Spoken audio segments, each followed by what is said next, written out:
100,000 power bank milliampere. Okay, and ang good news, 65 watts na po siya. So ganun siya katindi. Okay? Guys, good news. Meron akong na-discover na power bank na pinakamatindi sa lahat. So usually, ang mga power bank na ginagamit ko guys, ganito lang. 'Di ba? So ito guys, 10,000 milliampere lang 'yan. Ayan oh, digital din 'yan.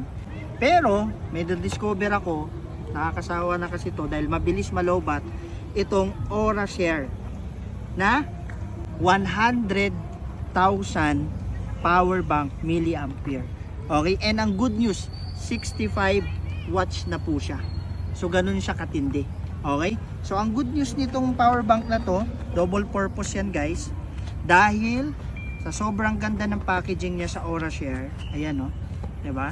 So ito yan, ito yung pinakamagandang power bank na discovery natin dito sa OraShare mismo. So guys, ito siya. As you can see, ayan. So tanggalin na natin to guys para makita natin yung pinaka digital niya. Ayan o, 97%. Okay. And then meron na siya guys hawakan dito kasi ang bigat niya guys. Ikaw ba naman 100,000 ba naman siya na milliampere. So sobrang bigat niya. At ang good news diyan, meron na rin siya kasamang flashlight. Pakita ko sa inyo. Ayan o. 'Di ba?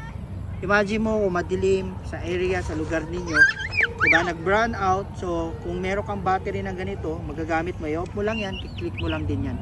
And then meron siyang 8 outlet, meron siyang 6 na USB port, meron siyang 2 type C.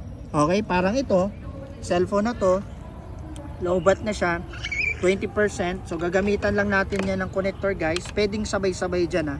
Pwedeng sabay-sabay mag-charge. Katulad nito, charge natin yan. Pakita ko sa inyo para makita nyo.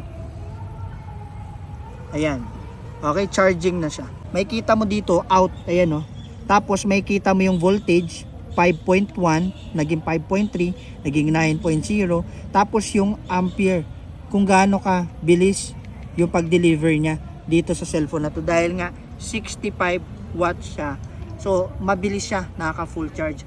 And then pwede mong isabay. For example, itong mga power bank mo, mga maliliit na ganyan, low bat siya. So ngayon, same din. Kung i-charge mo siya, saksak mo lang siya dyan. And then, so ngayon, pag chinarge naman to, diba?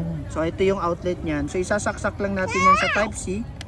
And then after that, pag sinaksak na natin siya, saksak rin natin yan dito. Ayan.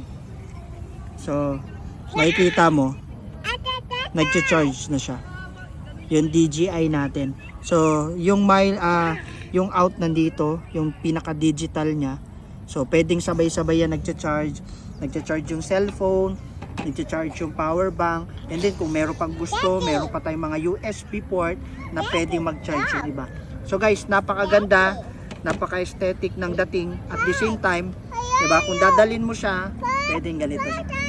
Okay? And, syempre, i-on mo lang din yan. Pwede mong sabay-sabay yan.